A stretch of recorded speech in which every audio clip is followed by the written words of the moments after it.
Hi everyone, welcome back to Montserrat's Kitchen. Today we're going to be making a vanilla vegan cake. So good that no one is ever going to know but you. So let's get started.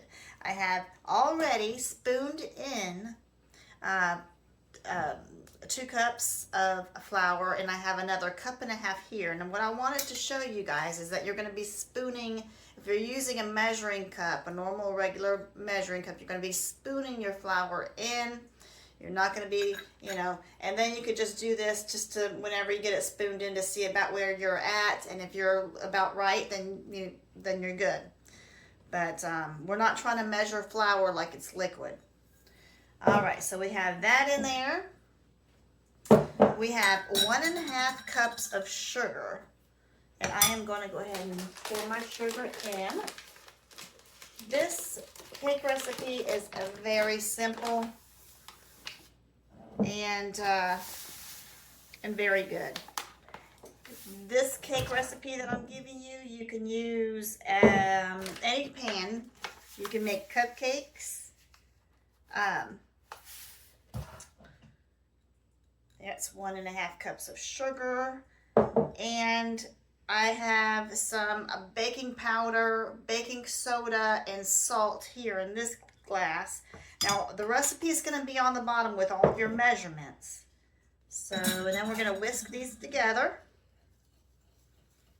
We're going to whisk them all together, all the dry ingredients, and you're going to be whisking for a few minutes because you want to get it all incorporated. Okay, you want to get it all mixed together really well. That baking soda and baking powder needs to get mixed. So you'll be measuring, and go ahead and if you don't have a whisk, go ahead and get you one, because it works really well when you're baking or cooking. I've been a vegetarian, vegan, pescatarian for over 30 years now, and I have made lots of cakes, and this one is I've perfected this recipe here. Okay, once you find and make this cake, you won't need to make another cake because this is it. All right, so we've got all of those dry ingredients mixed in pretty well, and now we're going to do 1/2 cup of vegetable oil. All right, now we're going to do vegetable oil. Mix that in there. Well, actually, you should be doing them separately. Don't copy me. I'm a bad example. Yeah, so I just sat there and poured my oil in my dry ingredients, and you're really supposed to be doing it separate. So we'll do a little bit of oil in this bowl here. So we need let's see, it was a tablespoon and a half of white vinegar. White vinegar. It's been a day. All right, so we got a tablespoon and a half here with the white vinegar. There we are. Now, I prefer to use almond extract. And I'm going to do a tablespoon. You can use vanilla. If you want to use if you would like to use the almond extract, but you're allergic to nuts, then use the imitation almond extract. It's made with good stuff. I can't remember. I know it was like some seeds, some crushed seeds, and I can't recall what they are right now. But I thought that was a good thing to use. I mean, it's fine to use the almond extract. That is not pure, but imitation. Now, so we have the extract, the white vinegar, oil. The secret here is 2 cups of hot water. Hot water is going to make the baking powder and the baking soda react faster. And we're doing 2 cups of the hot water. And you can use water from your faucet as long as it's hot. Make sure it's hot. I just prefer to use my little electric kettle. I use that kettle almost every day. So I'm going to go ahead and get the wet ingredients mixed in with my dry, like we were supposed to do with oil.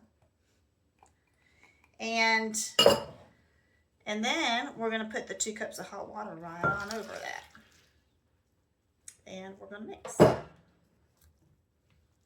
just get everything mixed so that there are no clumps in your batter.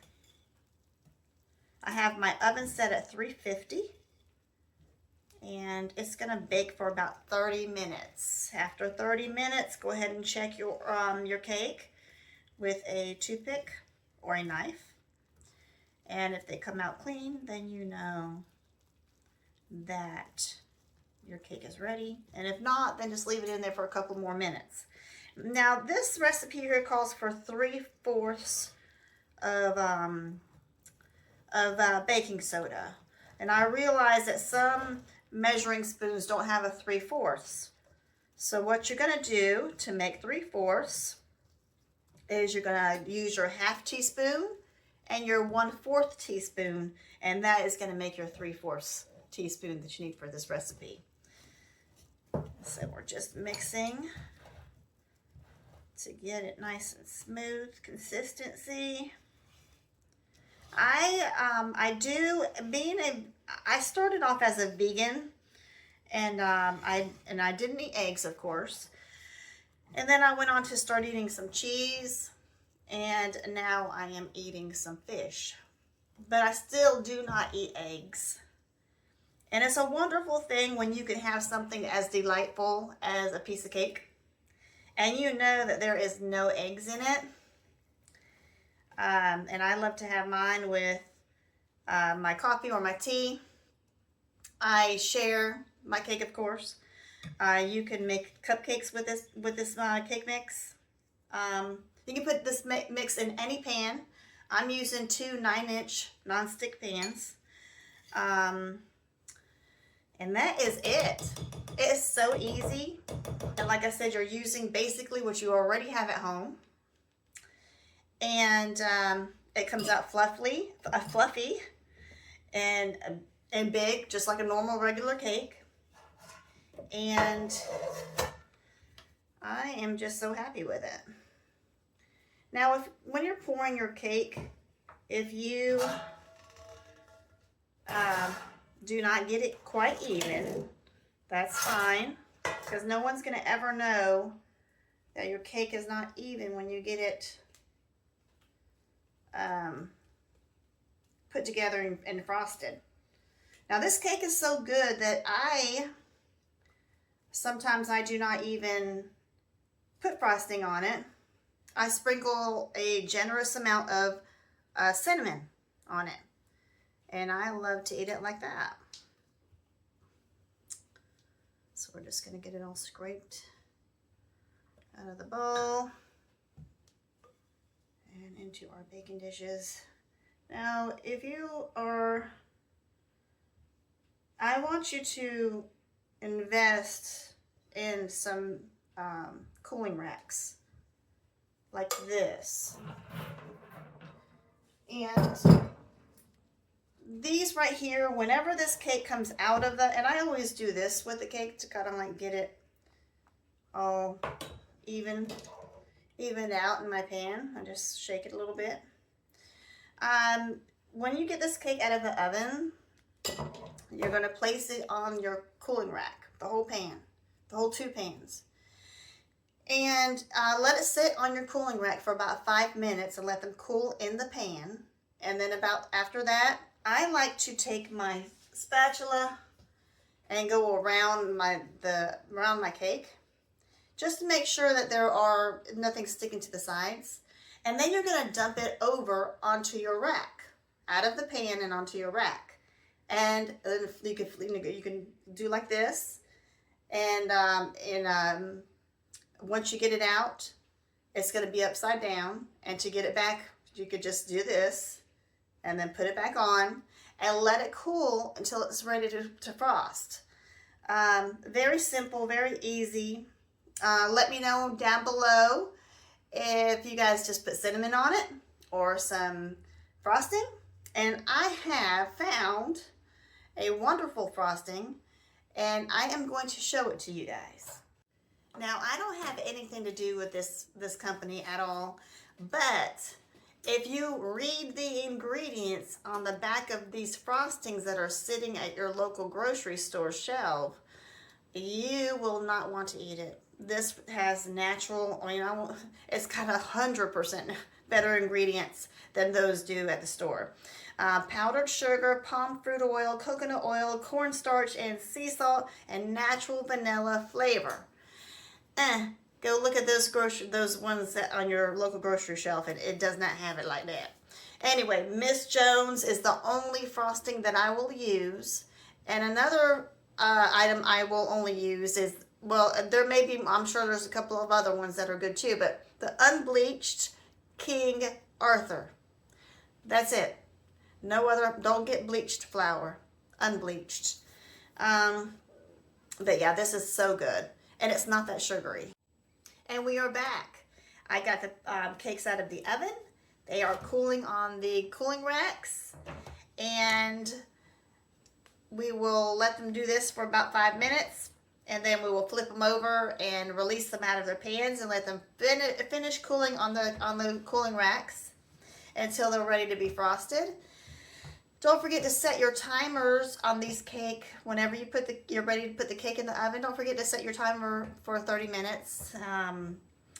And I will have different size pans and the amount of time to bake them and the temperature to bake them at below this video. So you'll have all kinds of pans. The cupcakes will be under there. So you don't have to take any, won't have to have any guesses. And I think that's it for this video. I appreciate you guys coming and staying in until the end. And let me know how your cakes turn out. If you made cupcakes, if you made a sheet cake. I will be coming out with more videos, simple, vegan, vegetarian cooking at home. Until next time.